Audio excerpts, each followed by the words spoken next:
Yo, what's going on, guys? It's Team McCrawley coming with another video. We had another VGC 2016 Wi-Fi battle here on the battle spot, and my opponent had a team consisting of the four Pokemon you see: the Rayquaza, Landorus, Togekiss, Xerneas, and the other two Pokemon he had were Clefable and Lucario. So a dual Mega Evolution lineup. I mean, it's not really like that big of a sacrifice to carry Mega Rayquaza since Dragon Ascent is such a good move. But the Mega Lucario, well, I assume it was Mega Lucario. We didn't see it. It was an interesting choice. I feel like it's really good against Smeargles and even Kangaskhan's because it's got priority and that adaptability. And we also see with the Clefable and the Togekiss a lot of potential redirection, which can be good in combination with Xerneas, helping it set up and starting the sweep and stuff. So against that team, Thundurus doesn't really do too much. I mean, I could taunt the Xerneas so it can't Geomancy, but other than that, there's not too much. And also, I decided not to bring Rayquaza here since he had the 3 fairy types plus the flying types. I mean, the only thing it wouldn't really have been good against anything on his team except for maybe the Lucario or the Landorus, since I'd be able to get neutral damage off. So that's why I decided not to bring those Pokemon. And that's why I decided to bring these 4 Pokemon. So now we're going to go ahead and get this battle started. So I felt pretty good going in this matchup. I go with Porygon 2 and Groudon because I'm expecting, that if he leads with any of his Pokemon, I'll have super effective damage. I mean, if he leads with a Fairy, well, I guess I'll have super effective damage, but I'll be able to resist with Groudon. And if he leads with one of those flying types, either the Landorus or the Rayquaza, I'll be able to one-hit KO. So we get the nice special attack boost here from download. So these Pokemon are a little bit more on the physical side. Not really the Xerneas, more the Togekiss. That's good information to have going into this first turn, since my Groudon is a physical Groudon. So there's a lot of options here. Turn 1, I'm predicting a Geomancy from the Xerneas. So I just decided to go for full offense. He goes for the Thunder Wave here. Caught me a little off guard, but I was like, okay, well, that's going to be fine. I go for a Trick Room here with Porygon 2, so I'm like, okay, well, it's just going to slow me down. It's going to help me. So my Fire Punch isn't going to do anything, and I'm going to get paralyzed turn 1, which is really unfortunate, since I really wanted to have the Trick Room up to be able to outspeed his Pokemon. So he's going to get the Geomancy off here, which is going to put him at here. That's pretty much a setup right there, and we don't really know. It's a pretty obvious play. So now it's going to come down to what this Togekiss has and what this Togekiss does. It's going to go for the Air Slash here. So it's really what it's going to do is it's Paraflinge, just and try and shut me down. And I find it really interesting they went for the Porygon 2 over the Groudon. I mean, yes, it can set up Trick Room and stuff, but the Groudon's one that's going to be dealing the damage here. So he goes for the Follow Me here and the Gleam. So it's going to deal really good damage to my Porygon 2. Luckily my Groudon resists. So we're going to get a Fire Punch off on this Togekiss. Sun boosted, and we get the nice burn. But my opponent can't really complain too much since he got the Paralysis turn 1 and the Flinch, and now another Paralysis right here. So everything's just going off my Porygon 2. And this Togekiss is slowly going to get burned down. So I go for the Protect here. I'm like, okay, I just want my Porygon 2 to go down. There's nothing it can do. I just want my switching so that I can start doing some real damage to his team. So he does connect Porygon 2 Faints. We do see an Air Slash coming out from the Togekiss.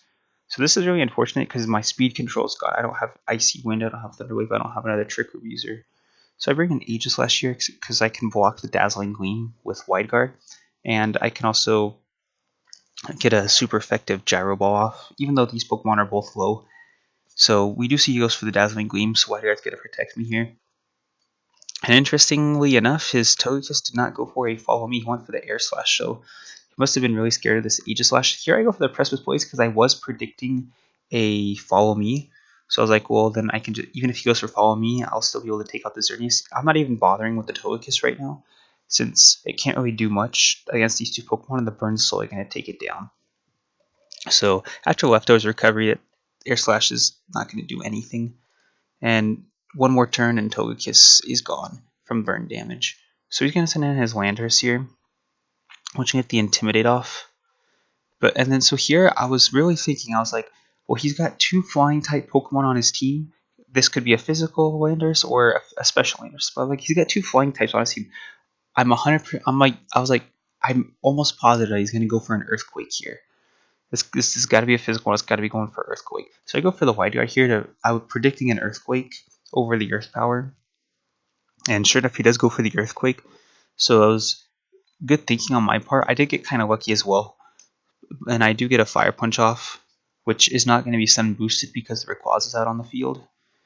So it does a respectable 30% more or less, and leftovers are going to bring Aegislash back up to full health. So we're going to see the Mega Evolution here, but there's not too much this Aegislash, or I mean this Rayquaza can do to my Aegislash. It can get some, and even a Dragon Ascent won't do much to Groudon. It'll have to be a Draco Meteor.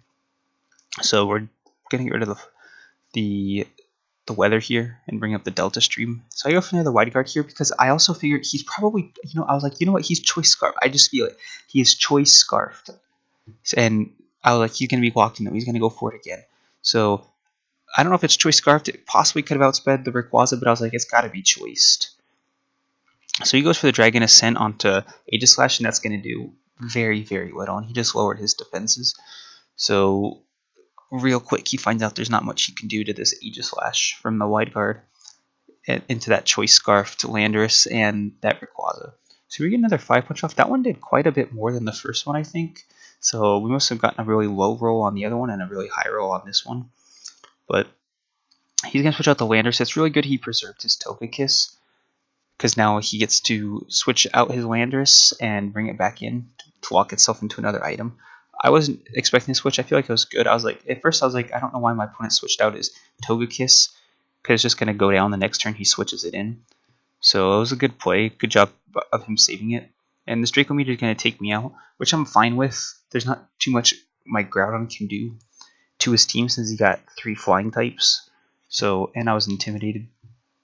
So we're gonna, with leftovers, we're doing pretty well. It's brought on some good sustain. We'd probably be at like half health if we didn't have leftovers. So this Togekiss is gonna go down, and now we got a solid 2-2. Lucky for me, I did bring my Lapras, so I will have those stab ice type moves. And they're actually gonna be stab 4 times effective on each of these. Unfortunately, the Delta Stream is up, so the damage is gonna be halved. And he gets this Intimidate off here. I was like, this really sucks because I have Ice Shard, and I'm not Modest Nature. I'm not an attack decreasing nature, but I didn't think that this would take it out because of the Intimidate and because of the Delta Stream. So I was like, I really hope this takes it out because I was expecting a double target here on my Lapras. But he actually goes for the Stone Edge Draco Meteor onto Aegislash. So I think he might have been fearing a possible Protect, because if I did, Lapras doesn't carry Protect, but if I protected with it and I went with an offensive move with my Aegislash, he probably would have lost the game. So I can understand why he did that. I did not predict an Earthquake because I knew he wouldn't want to lock himself into that again. So here I just go for the Shadow Ball onto the Rayquaza. It's at -1 special defense, so it's easily going to pick up the knockout. So that's going to be that. And then my opponent surrenders here, because I'd just easily be able to take him out with an Ice Shard. So if I knew he wasn't going to double target the Lapras, I would have gone for the Frostbite. No, the Freeze Dry, excuse me, to be able to take out the Landorus. But I just saw that as my biggest threat, since we saw Rayquaza couldn't do anything. He went for a Dragon Ascent and a Draco Meteor on Aegislash, and it didn't do anything. So I feel like with my team, or the Pokemon I brought, I did a really good job. Maybe, like, I guess I could have brought Rayquaza instead of Lapras there, and then I would have been able to take out the Landorus easier, because like an Extreme Speed probably would have done more than, well, I still would have been at -1, but I still feel like an Extreme Speed would have done more to that Landorus than that Ice Shard, since it was the damage was halved from the Delta Stream. So Aegislash again coming in super clutch with the Wide Guard against the Xerneas and the Landorus. I got lucky it was choiced and it was physical, because if it had Earth Power, it would have been a lot more complicated. So I feel like I made some good predictions. I got lucky with some predictions as well.